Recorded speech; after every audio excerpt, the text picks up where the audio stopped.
Hi, friends. Reverend Seeley wrote our pastor's update this week, and it reads: Dear friends, during these days when racist rhetoric is so prevalent and when the attempt to whitewash American history is in full swing, it has never been more important to proclaim and celebrate the stories and legacy of Black Americans during this Black History Month. Part of how we counter white supremacy is by insistently telling a different story.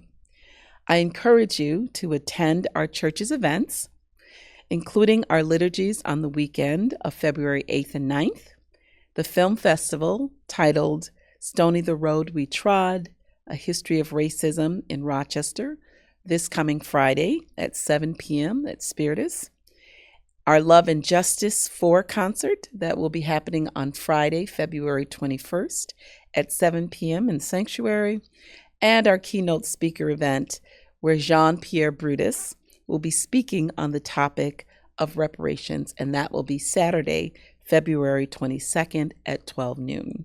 So lots of things to come to. It's also a good time to read about the Saintly Six. And those are 6 Black Americans currently on the path to sainthood in the Catholic Church, as well as efforts within the larger church to confront our own entanglement in and the legacy of racism. For example, you can see the Jesuits' work through the Slavery History, Memory, and the Reconciliation Project. And there's a link to that project in the bulletin this week. Thank you so much. We want to thank you for nominations for the Visioning Board, and we want to offer a thank you for those who were nominated and are considering being on the Visioning Board and serving. So thank you to both of those groups. Candidates' bios will be forthcoming so that you can learn more about our nominees.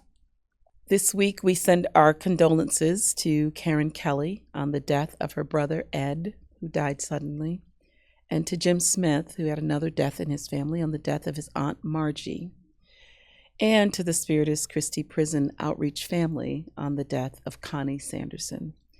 So we send our love to you, we send our hearts to you and our prayers to you during this very difficult time. Well, friends, the good news is that we have passed the midpoint of the winter, so be sure to take the time to notice the lengthening light. I even heard birds singing in the snow-covered trees this past week.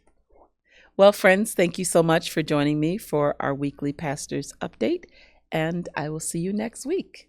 Take care.